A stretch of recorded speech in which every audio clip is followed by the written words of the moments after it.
Buenas noches, señores. Hoy hace exactamente un año que nacía este programa, A Fondo. Ha sido un año de trabajo intenso, pero apasionante, y desde luego como experiencia personal, profesional, humana, de un valor incalculable. Y los pintores, qué seres fabulosos. Desde el surrealista chileno Roberto Matta, que cada 5 minutos se levantaba del sillón diciendo que quería marcharse, hasta la paleta castellana de Benjamín Palencia, Antonio Saura, Juan Pons, Félix Rebello de Toro, Modest Cuixart, César Manrique, Gregorio Prieto y tantos otros, pero la emoción asomó especialmente en el diálogo con el gran pintor de América, Osvaldo Guayasamín. Mi padre, cuando nací, era carpintero, más tarde fue chofer de taxi, un poco más tarde fue tractorista de hacer caminos y otra vez volvió a ser chofer de taxi hasta hace unos 10 años atrás, en que por fin pude sacarle de esta profesión. Nunca quiso hacerlo. Bueno, era un chofer muy distinguido porque tenía su carrito en la Plaza de la Independencia, en la plaza principal de Quito, y digamos un presidente que bajaba usaba su carro para decirle que le venda yo un cuadro un poquito más barato que de lo que generalmente hacía. Un chofer un poco especial, pero de una raigambre tremenda con su pueblo, con su expresión. Casi teníamos que besarle la mano cada vez que hablábamos con él. Fue muy duro en mi infancia, terriblemente dura todavía.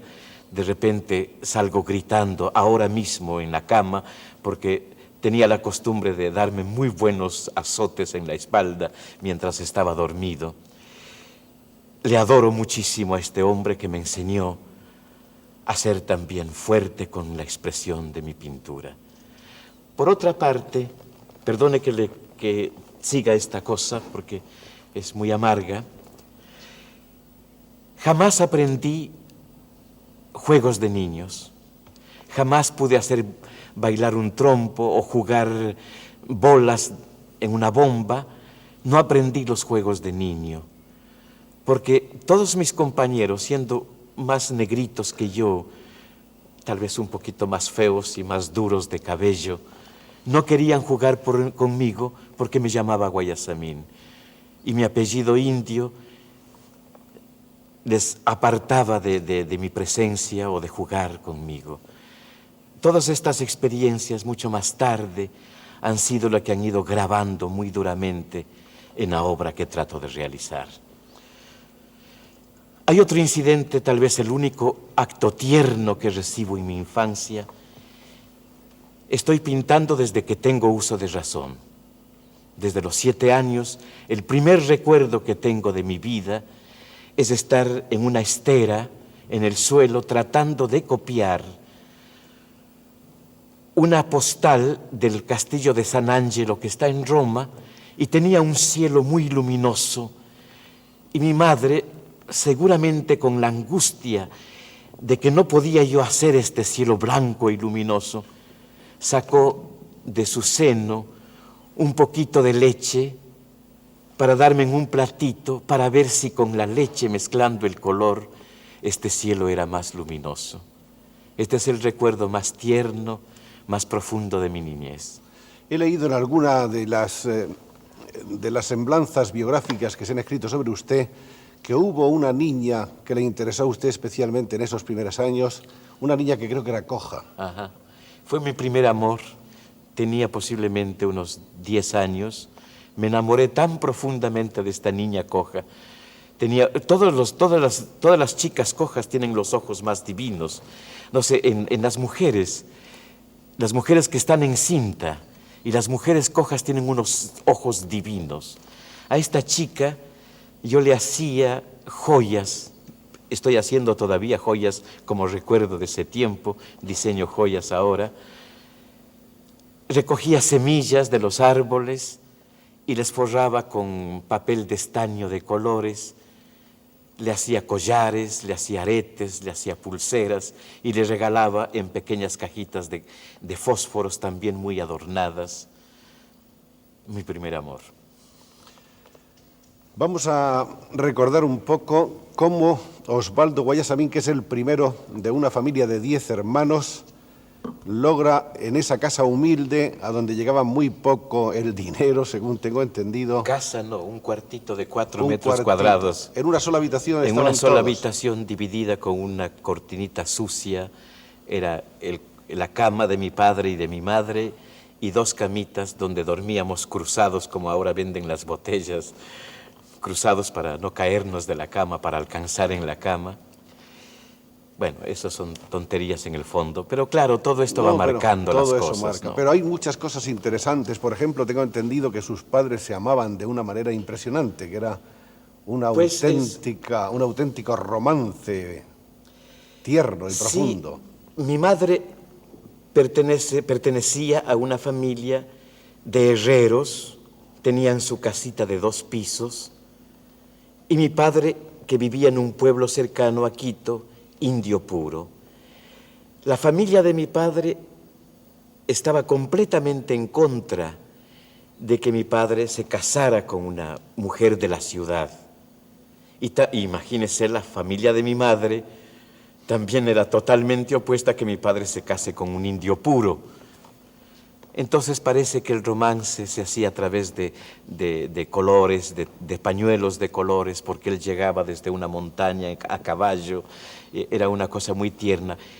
Pero este enfrentamiento entre las 2 familias produce su miseria en la que yo nazco, porque ninguno de las 2 familias aceptan este matrimonio y estos años para mí, que soy el primer hijo, son muy duros.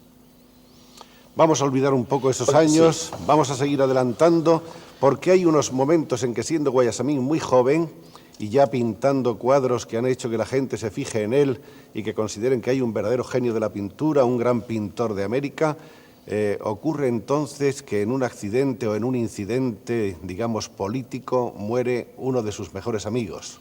Sí, él se llama Manjarrés, era criado de una casa grande, de lo que llamamos allí casa grande, de gran familia.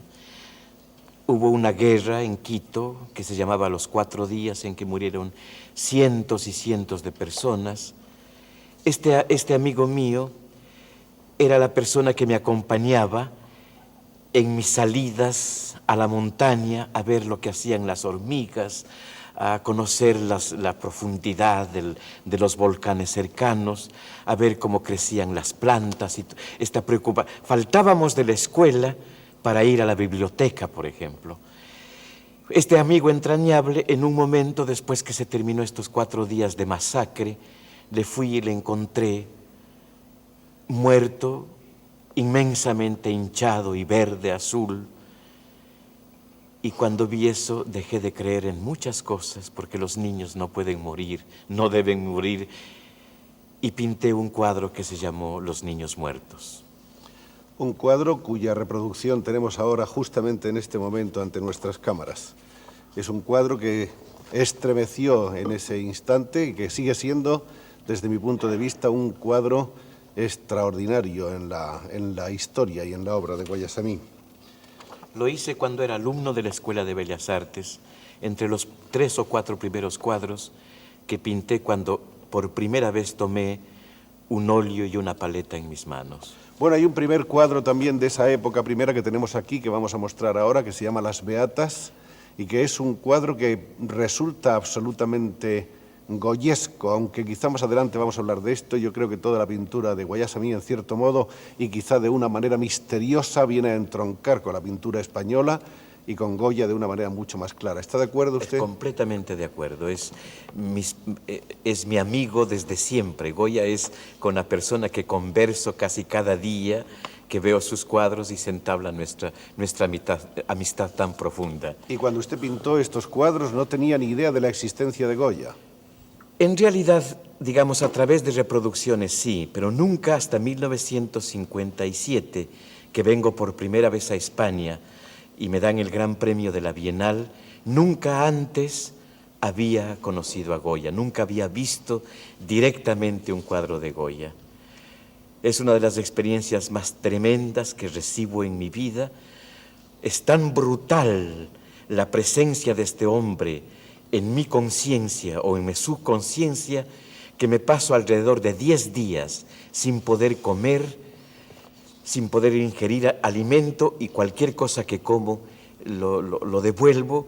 Mi estómago es un volcán, no puedo resistir, y veo otra vez y vuelvo otra vez al museo, y esto se convierte en un puntal definitivo de mi pintura.